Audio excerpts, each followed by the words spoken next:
Oi gente, seja bem-vindo ao meu canal, me chamo Daniela Rocha e no vídeo de hoje eu vou fazer uma análise, assim, uma pequena análise, gente, porque se a gente fosse analisar tudo que está acontecendo, eu ia fazer que nem nosso querido colega Leandro Quadros, ia gravar parte 1, parte 2 e quiçá parte 3, né? Porque o assunto é grande, é complexo, mas eu vou me reservar aqui a tentar fazer isso em 15 minutinhos, tá? Mas eu acho que a gente não poderia deixar de falar, de fazer uma resenha sobre a live que aconteceu nos canais do pastor Alan Gentil e Leonardo Gonçalves, aqui no YouTube, e que deu o que falar essa última semana. É sobre isso que nós vamos falar hoje.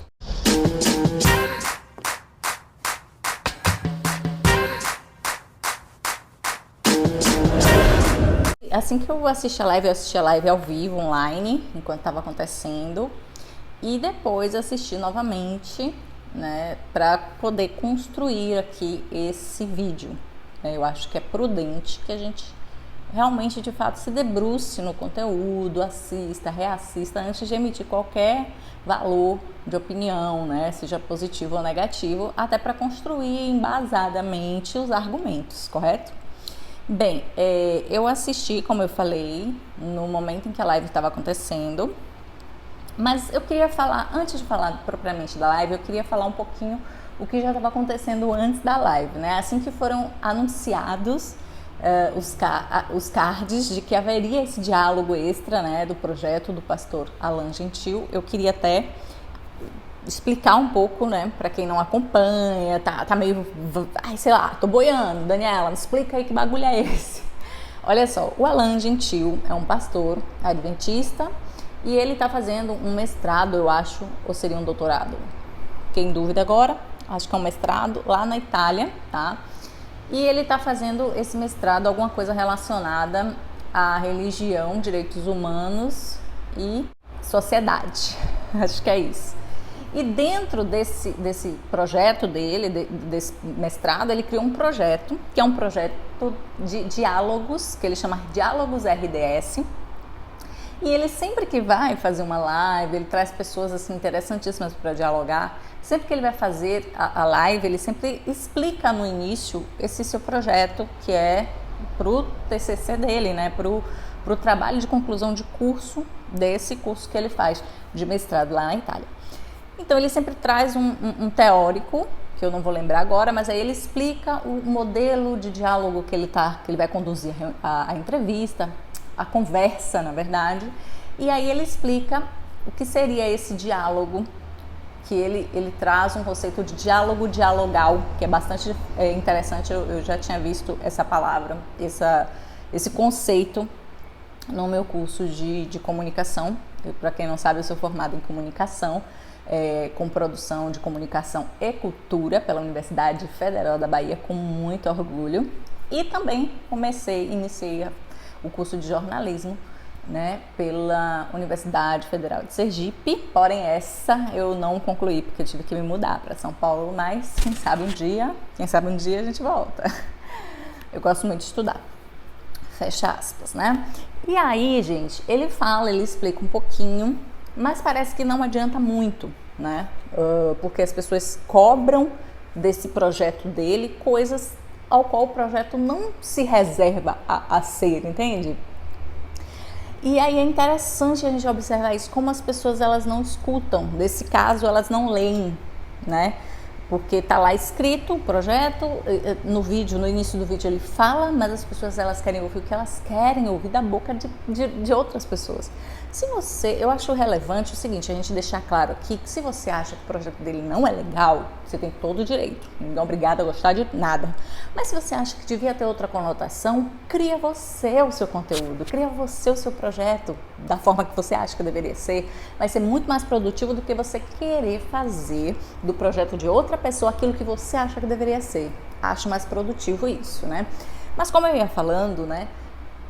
Antes de tudo acontecer, já havia um burburinho na internet devido a esta convidada em especial, doutora Ivone Guebara, não sei como se pronuncia, e que ela é uma freira, né, tem várias formações, uma pessoa interessantíssima e que tem algumas, como que eu posso dizer, alguns entendimentos, né, tanto religiosos quanto filosóficos, bastante diferentes da religião do pastor Elan, né, do Leonardo Gonçalves também, que foi quem transmitiu, os dois transmitiram essa live, e de muitas pessoas, natural, normal, eles não convidam ele não convida para esse projeto pessoas que pensam igual a ele. Ele traz justamente esse oposto, né, para ter de fato um diálogo. E esse diálogo, gente, vale a pena dizer e ressaltar aqui que não se trata apenas de uma conversa onde você fala e eu rebato o seu argumento. O propósito não é esse. É de entender, ouvir o ponto de vista do outro e tá bom, é assim que você pensa, né? Conhecer, né? O diálogo, ele é um gênero de linguagem, né? É um gênero textual, o diálogo, que é bastante interessante, porque dentro dele existem várias modalidades, né? E uma delas é a entrevista, né? E eu acho que ele se assemelha um pouco à entrevista, porque não tem como objetivo refutar, né?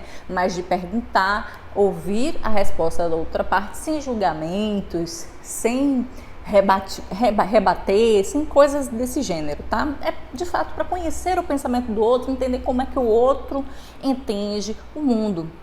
É esse mais ou menos o propósito, né?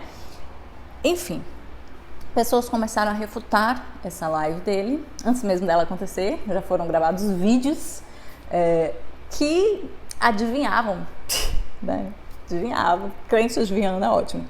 Adivinhavam já, previam o que ela ia dizer e já rebatia antes da mulher dizer. Veja o cúmulo do absurdo. Daí a gente já vê que o negócio, né, ia ser quente, né? Enfim, finalmente chegou a sexta-feira, fez uma semana ontem, né, que aconteceu essa live. E você deve estar se perguntando aí, porque durante a semana houve tanto burburinho, tantos vídeos saíram comentando sobre a live. Você deve estar se perguntando, filha, o seu vídeo está um pouquinho atrasado, né?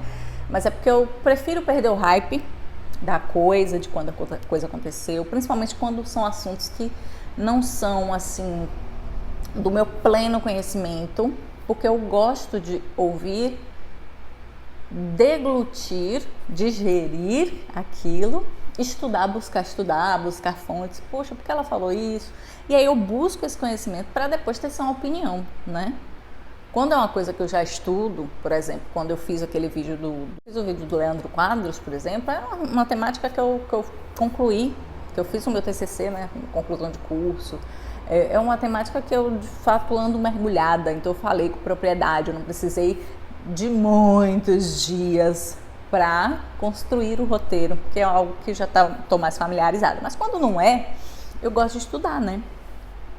E por isso que eu precisei desse tempo, porque também o tema da live, o que foi trazido na live, são coisas muito interessantes, densas, e que não é em 1 ou 2 dias que você consegue internalizar, entender, e tentar olhar sobre a ótica da pessoa e até discordar, tá? Não tem problema nenhum.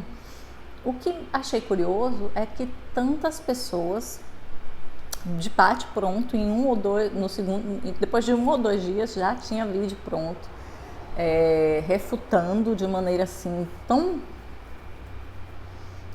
firme, né, que eu fiquei pensando se realmente a pessoa assistiu, se realmente a pessoa entendeu e se realmente a pessoa se deu o trabalho de fazer de fato um trabalho, um estudo honesto e reassistir, porque eu assisti pelo menos umas 3 vezes para estar gravando esse vídeo aqui, que já tem 10 minutos e eu só tô fazendo meio que a introdução, me desculpem aí, né? Vou tentar ficar entre 20 minutos no máximo esse vídeo aqui, tá?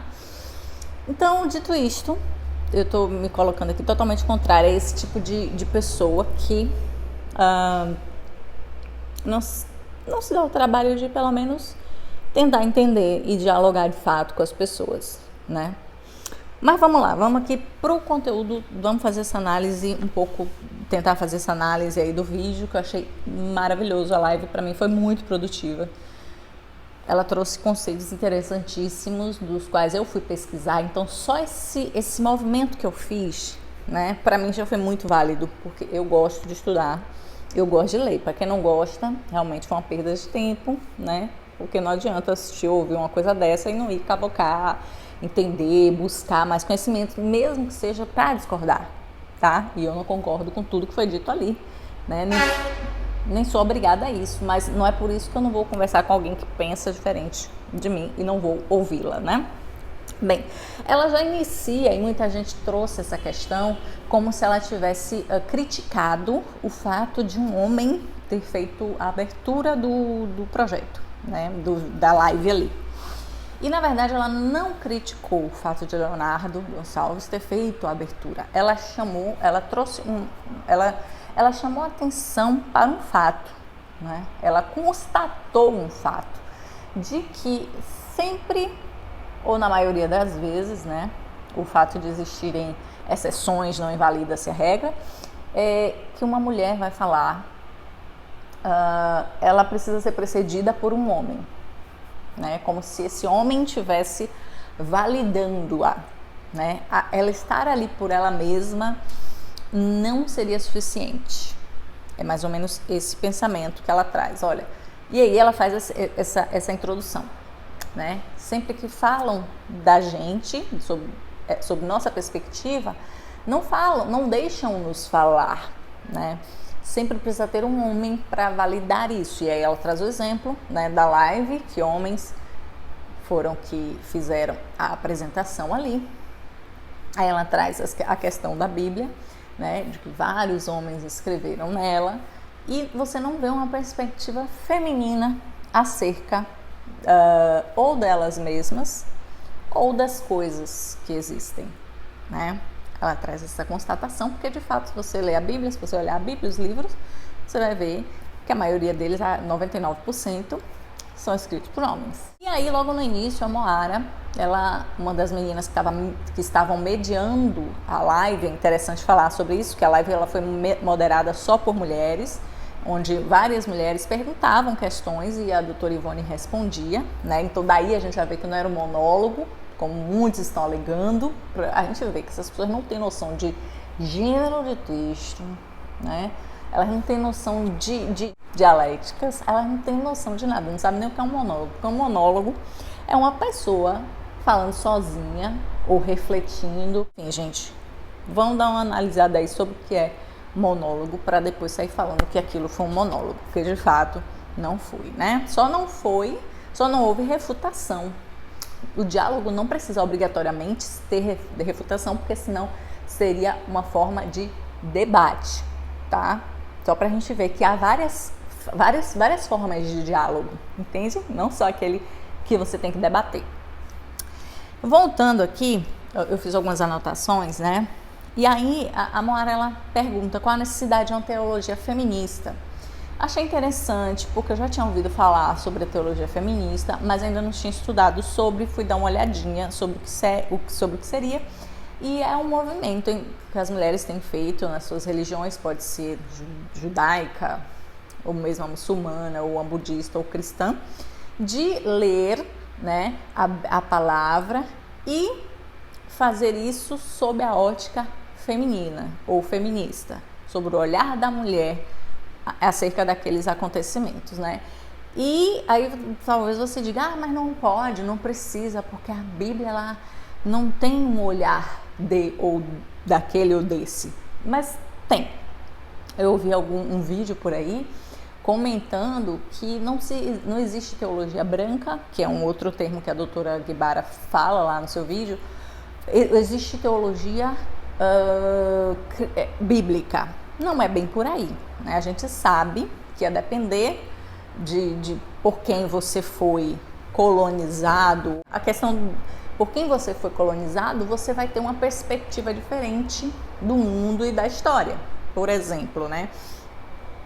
Vou trazer para contextualizar o caso da própria Igreja Adventista aqui no Brasil, que foi trazida por alemães, por exemplo. E alemães, a gente sabe que culturalmente são pessoas muito frias, muito sóbrias, né? Não são muito de como que eu posso falar? Não são muito dados a calor humano, questão de se envolver emocionalmente, não são muito lá dessas coisas, né? E isso se reflete na forma que a Igreja Adventista é aqui no Brasil. Então, assim, apesar de sermos um país, né, colonizado por portugueses, né, que tem suas tradições, sua musicalidade, toda a nossa musicalidade e tradição adventista vem de um país como a Alemanha, entende?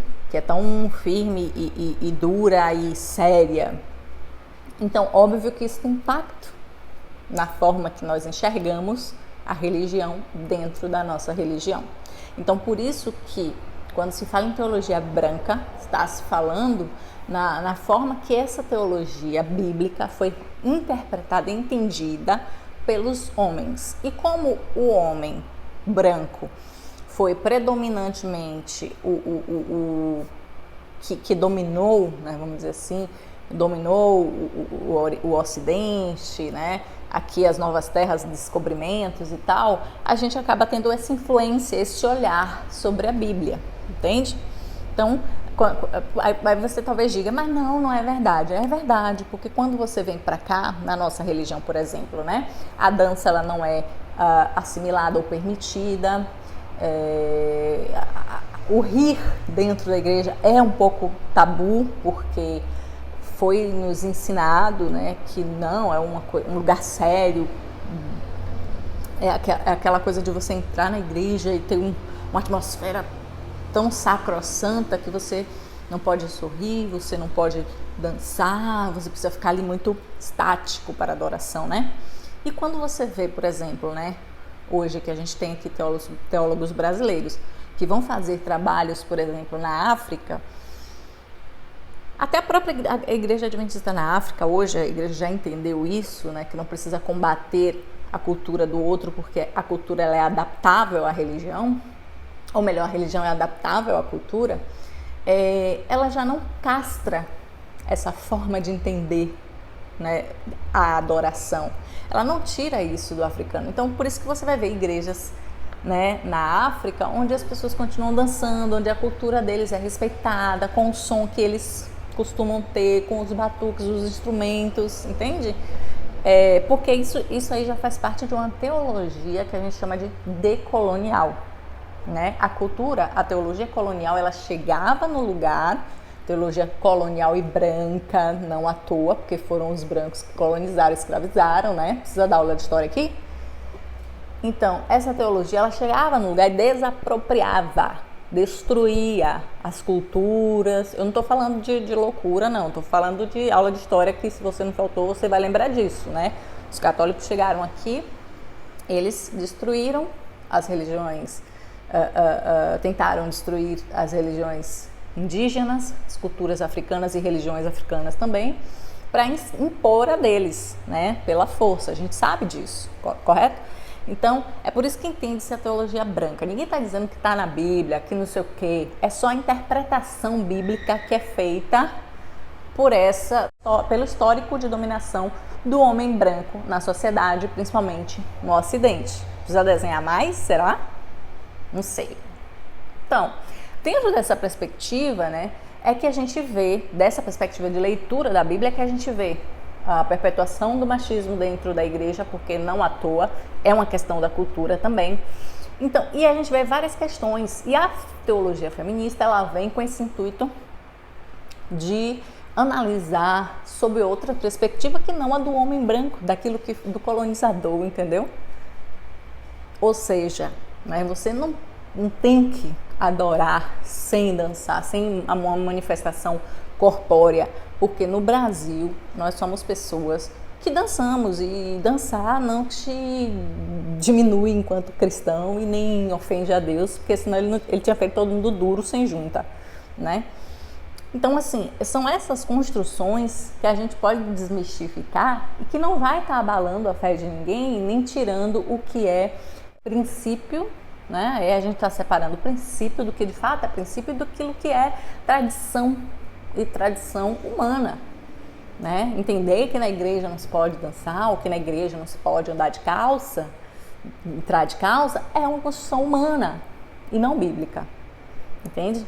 É uma construção da cultura, da época, que não se vestia, que não era, não era assimilado. Pode observar que essas questões também eram vistas assim na sociedade, por isso que se entendia assim e trazia-se para a igreja esse tipo de padrão, tá? Não é nada bíblico, não. Então, trazendo aí, eu fiz esse resumo do que seria aí ao que eu entendi, ao que eu estudei ao longo da semana, que também não foi muito, não vou dizer que sou a mais entendida da teologia feminista, só estou dando uma explicação do pouquinho que eu me dispus a estudar, antes de falar das coisas. Vamos lá.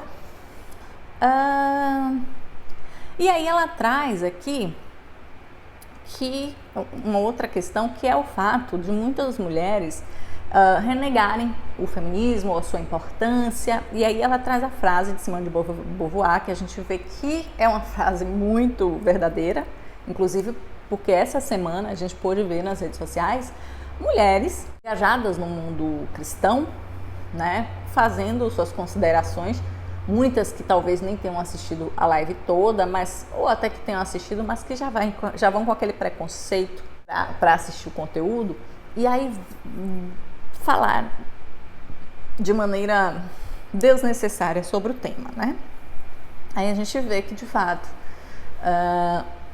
o opressor não seria tão forte se não tivesse cúmplices dentre os próprios oprimidos, né? Essa é a frase de Simone de Beauvoir, e a gente vê isso em qualquer amostra que a gente queira tirar aqui e agora. Por exemplo, na escravidão, existiam negros que boicotavam situações de fuga, organizações que os negros faziam, porque achavam que para estes negros, né, a condição de escravidão em que eles estavam inseridos eram interessantes. Então, existiam ali os capitães do mato, então para eles era, poxa, eu estou numa posição favorável, né? Eu não estou lá que nem esse, sofrendo, apanhando, eu estou numa posição até de liderança. Então, tá bom, o que esses caras estão reclamando, né?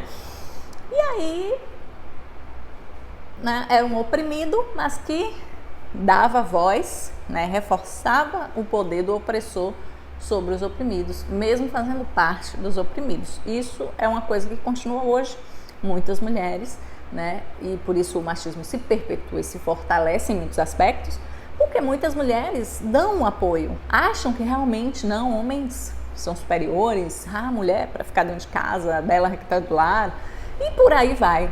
Né? Então o machismo ele encontra lugar na mulher também, tá? Entre as mulheres.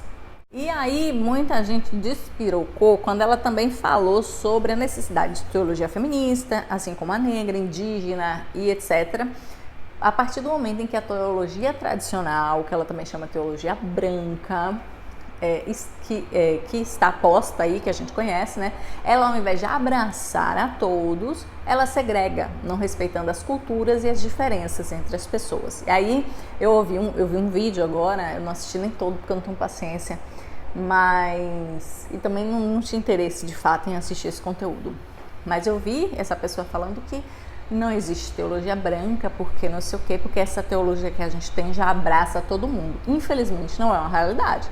Né? Ela é uma teologia que muitas vezes não se preocupa com a realidade que a gente está vivendo, por exemplo, em nosso país. Muitas vezes, tanto sim que eu dei o exemplo aqui, né, de nós que fomos colonizados, enquanto nós que fomos apresentados à religião adventista pelos alemães, como a gente absorveu essa religião, né, de forma tão dura, de forma tão...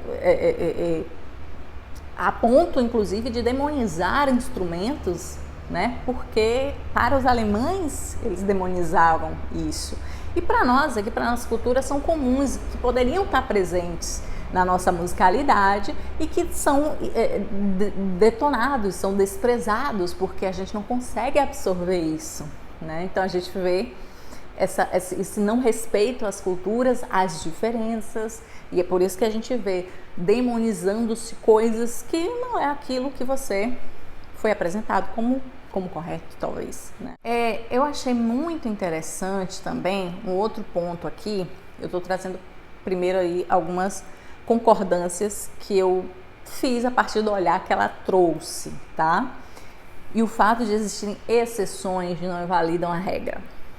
Vamos lá. Outro momento é quando ela fala ali sobre os mitos, né? Mitos da criação e etc.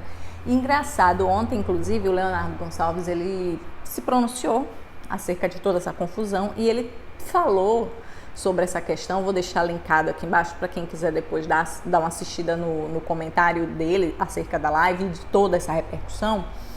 Foi exatamente, Leonardo, exatamente o que eu também compreendi da fala dela. Veja bem, eu não sou uma pessoa muito estudada, eu não sou uma pessoa que estou fazendo mestrado não, viu? Mas eu entendi a mesma coisa quando ela falou de mito, porque eu sei que na academia as palavras não querem dizer apenas o que a gente entende como popularmente falando. E isso realmente é algo característico da academia. Fora dela não se vê isso, não se vê essa preocupação com a palavra e o que de fato ela quer dizer. Eu lembro que na época que eu estava construindo meu TCC, eu escrevia e quando eu levava para minha orientadora fazer as correções e tal, ela olhava, ela lia, ela fez: Daniela, eu entendi o que você quis dizer aqui, você quis dizer isso, né? Mas você não acha que essa palavra não está expressando exatamente o que você quer dizer? Ela não está fazendo dizendo isso que você quer dizer. Aí eu, é verdade. Essa palavra ela não está trazendo todo o contexto que eu quero dar à frase. E aí eu ia lá e mudava para uma palavra que trouxesse a carga que eu queria dar na frase, na construção frasal. E aí eu aprendi isso, né? Não só ali no momento de construção de TCC, mas antes mesmo, a partir do momento que no meu curso a gente teve contato com um livro chamado Verbetes ai gente, eu vou procurar e vou deixar aqui, que era um dicionário, vamos dizer assim, de verbetes, palavras que o que elas de fato queriam dizer para que a gente pudesse usá-las, né? Então, eu lembro muito da palavra cultura, né? Porque era uma palavra muito importante para o meu curso, né? Cultura. E o que ela queria dizer? Então, gente, é tanta coisa. É cultivar, né? É costurar. Além de dizer o que a gente pensa no primeiro momento, né? Que seria aí modo de vida e tradição de um povo, tá? Isso seria o último dos sentidos que a palavra tem, mas tem o sentido também de plantar, né, de cultivar a terra. Então é muita coisa. Então às vezes a gente tem um contato, com uma palavra num sentido, mas ela tem um sentido amplo, mais amplo, e esse é o caso da palavra mito também. Leonardo traz isso no vídeo, não vou comentar, me demorar, porque nesse vídeo dele tá bem melhor do que eu poderia explicar aqui. E aí, que para mim foi a parte mais importante, que me fez refletir bastante, apesar de algumas outras situações eu ter discordado da doutora, mas eu preferi me demorar nas problemáticas que ela trouxe, que de fato faziam sentido e que eu posso de fato fazer uma transformação, porque nos demais pontos que a gente discorda tem a ver com a questão de religião, que ela é de um, eu sou de outro, é óbvio que a gente traria discordâncias, né? Mas vamos lá, a Daia, ela traz uma questão que é muito interessante, gente. 80% é um dado que ela traz, né? Que 80% da população brasileira é cristã, né? E por que, se não seria uma contradição, né? Num país 80% cristão, ter esses índices imensos esse índice imenso de violência contra a mulher, inclusive, e por aí vai. E aí a doutora, ela trouxe uma questão para a gente realmente, né, maturar. Mas tem pessoas que não estão de fato preocupadas com os problemas que a gente tem, né? A gente fica só fixado em divergências religiosas, e aí se prende a isso, ao invés de pegar aquele conteúdo que ela trouxe, que tem tanto a ver de fato, e se debruçar e refletir, pensar mudanças, né? Claro, isso demora mais, criticar é muito mais fácil, então a gente prefere né, se demorar ali derramando veneninho, né, chamando o outro de demônio, demonizando a outra pessoa que pensa diferente, que tem religião diferente e por aí vai. A Idaia propôs essa questão. E por que, né, tanta violência, tanta picaretagem na política, se muitos se dizem cristãos, e aí vai, né? E aí ela falou, a gente não deveria esperar dessas pessoas ou do nosso país uma conduta cristã melhor, né? Quando a gente pensa em conduta cristã, a gente tem esse estereótipo mental de que seria pessoas justas, boas, honestas. Não é isso que vem na sua cabeça? Ah, eu sou cristã.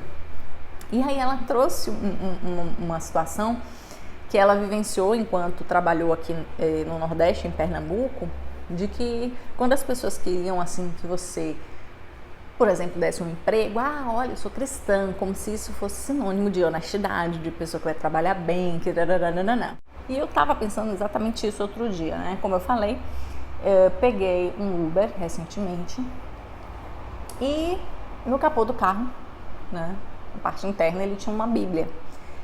E quando eu entrei, que eu vi aquela Bíblia, eu pensei assim, ai, que bom, ele é cristão, então eu não preciso me preocupar com o caminho que ele vai pegar, né? Se é um caminho seguro, se ele vai tentar me enrolar e dar viagens assim para poder chegar onde eu quero, porque era um lugar que era próximo que eu estava indo, né?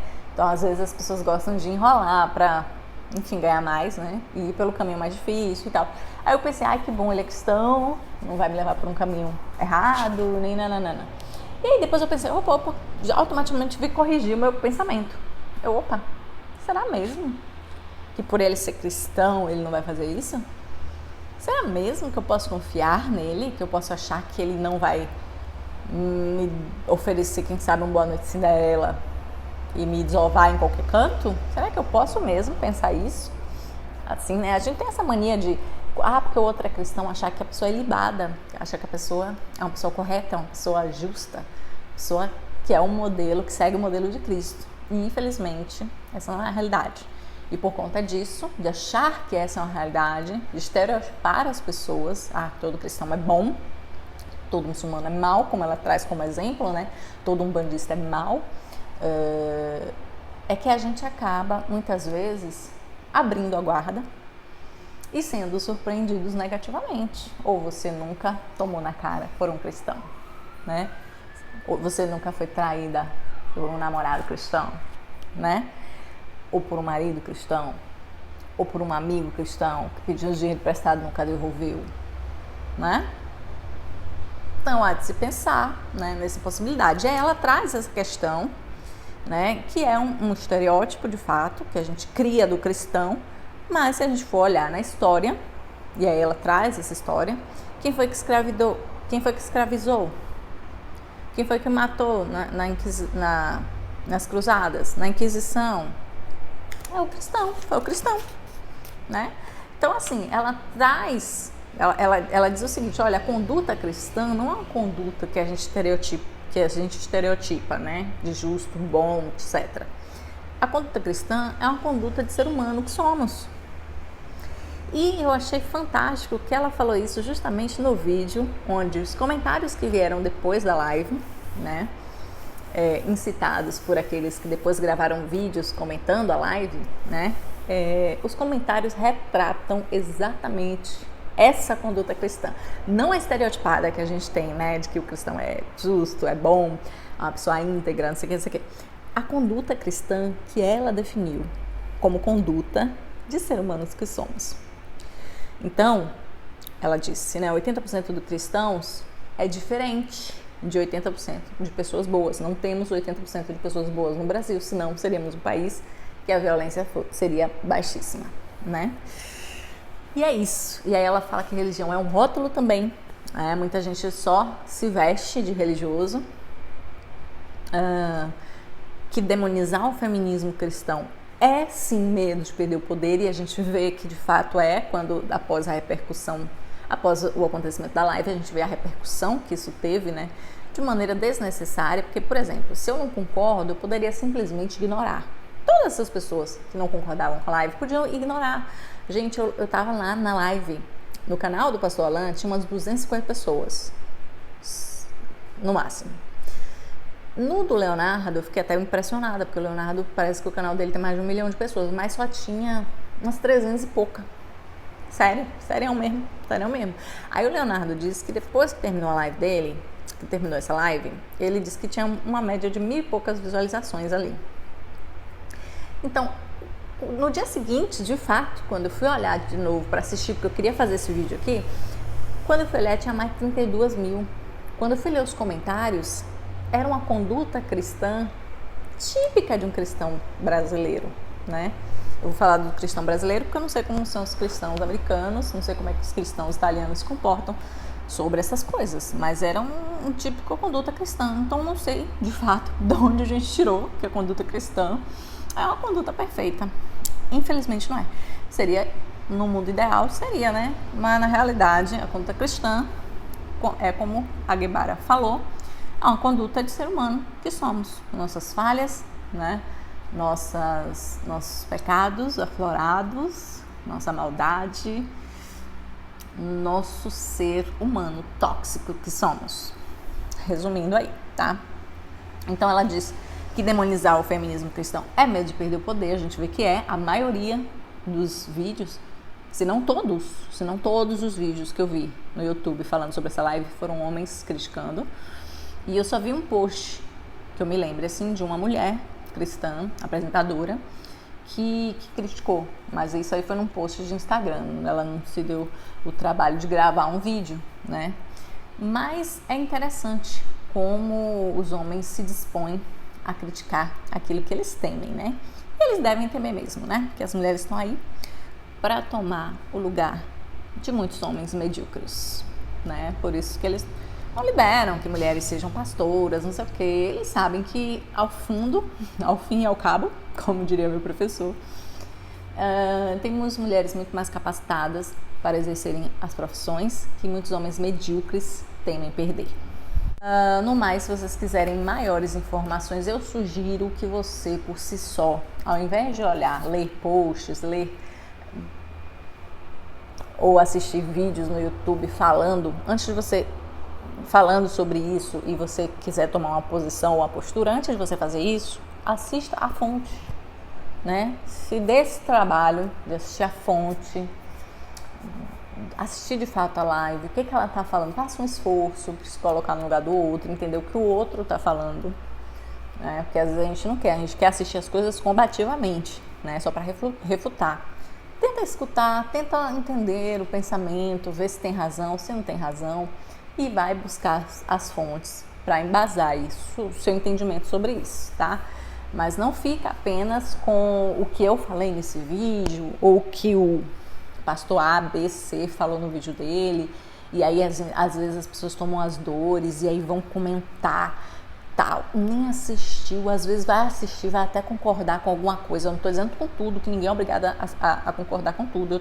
Eu trouxe ali os pontos para mim mais importantes, interessantes, que me fizeram pensar as discordâncias, aquilo que a gente não concorda plenamente. Eu descartei porque eu não fui para lá inocente de que eu teria alguém que pensaria igual a mim 100%.